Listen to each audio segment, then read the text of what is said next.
Hello everyone, my name is Esraa Makhdom. I'm a graduate student at Texas State University. I have a bachelor degree in respiratory care, and my project will be about assessing sleep knowledge among respiratory care students in Saudi Arabia using a modified survey. First, to state the problem.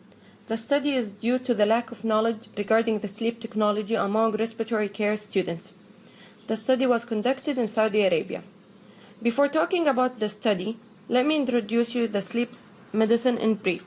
Sleep medicine is a new specialty or subspecialty that has been developed from the field of medicine to focus on disorders related to sleep. The interest toward the sleep medicine started in 1920 by questioning the regulation of sleep and wakefulness and the circulation of the circadian rhythm.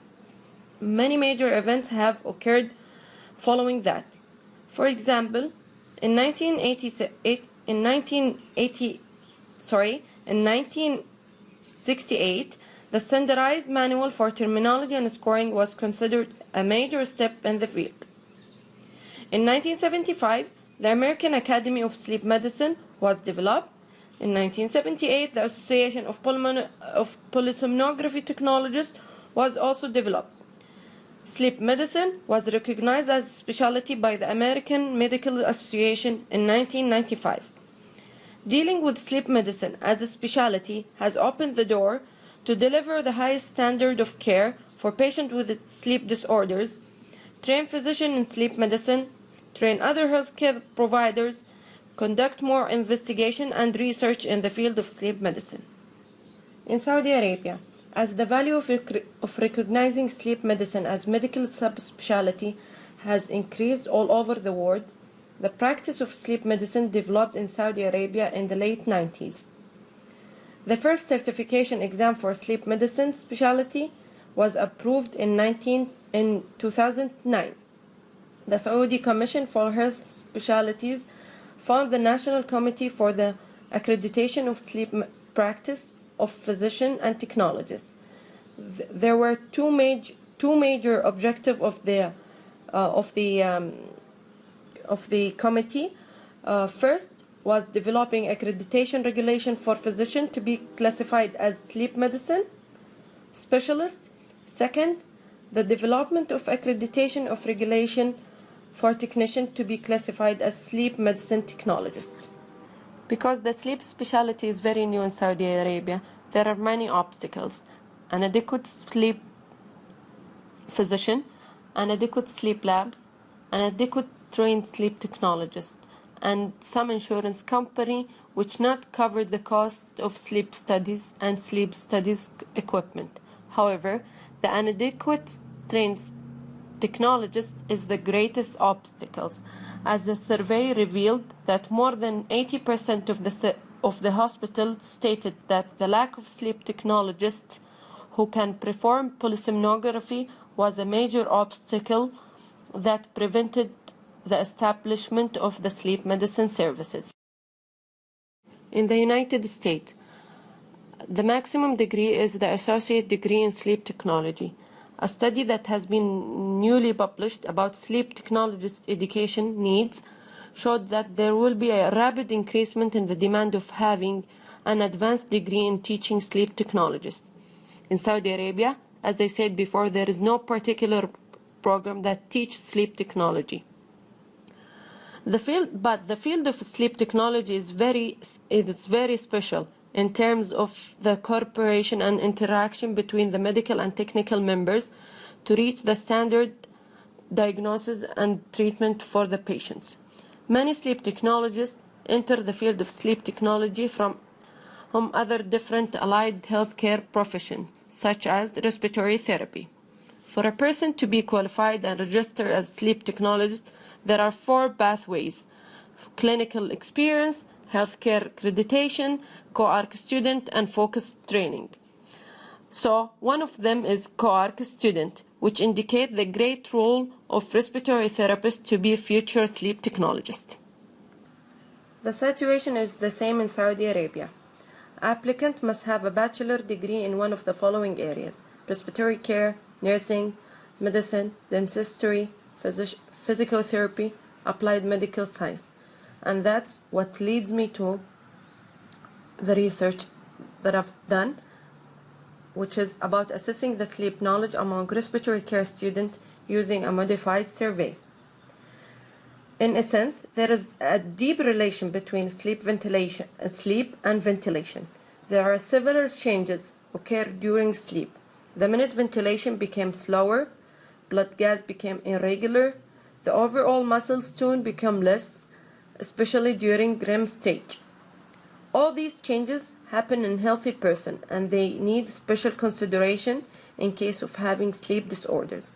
Despite the need of having basic respiratory knowledge to deal with the sleep disorders, most patients who are having respiratory related sleep disorders are treated by using continuous positive airway pressure to help in keeping their airway open. The respiratory care field is new in Saudi Arabia. It has existed for more than 30 years. It started in 1979 when the military-affiliated hospital introduced the respiratory care service to the kingdom. In 1990, the first bachelor program was started by the King Faisal University. Many programs has opened following that. The program of respiratory care structure or consists of 4 years of academic levels and plus 1 year of internship. Most respiratory care programs teach sleep technology as independent course or as part of any other courses. They teach it, however, the school which teach it as independent course, usually they teach it in the last level, the 4th level. That's why the sample population was from respiratory care programs, the bachelor programs. All the students were from 4th level, and students in the internship who are already exposed to the sleep technology course, and of course male and female students. I used the DART Sleep Knowledge Survey in order to measure the sleep technology knowledge among respiratory care students. The data regarding sleep medicine and sleep technology education is limited because of the fact that the field is still young. Many research have been conducted to assess the educational level. However, there is still limited validated measurement tool that can be used for this purpose. The Dartmouth Sleep Knowledge is one of them. It's originated and validated in 2005. It consists of 24 items. It offers a cheap and accurate tool to measure the sleep knowledge among medical students. An example and here is an example of one of the questions that has been used in the survey. The methodology. The original survey was closely examined. Many items have been replaced in order to be suitable for the targeted population, which is the respiratory care students. The updated version of the survey was sent several times to expert panel, which consists of sleep physicians, sleep experts with respiratory care therapists, and a manager of respiratory care program, using a Likert scale to check the relevancy of each item to the targeted population. Finally, the survey is administered by using a paper copy and an online copy. As a result, I have collected data from 98 students. 29 of them were eliminated because their answers were not accurate, or there was no answers. So the rest was 69. The measurement and all the required analysis was computed using an Excel to get a mean of 10.75 and standard deviation of 3.98. And because the teaching environment in Saudi Arabia is separated the female and male, the total female participant number was 18, to get a mean of 11.44 and standard deviation of 3.23. And the total male participant number was 51 with a mean of 10.29 and standard deviation of 4.36. The internal consistency. The internal consistency was used by Chromebook Alpha in order to check the item's reliability, which was 0.69. After that, I removed two items, item 6 and 23, in order to get a higher reliability for future iteration of the survey. The reliability was 0.74. The item difficulty. Each item was treated individually. Each item has a unique mean. For example, item 2 was having a mean of 0.10 and item 3 was 0.75, which means that item 2 was difficult and many students did not answer the item correctly, and item 3 was so easy, so many students were answering the students in a correct way. After that, the student's knowledge. I measured the student knowledge by calculating the total percentage of the correct answers for each student.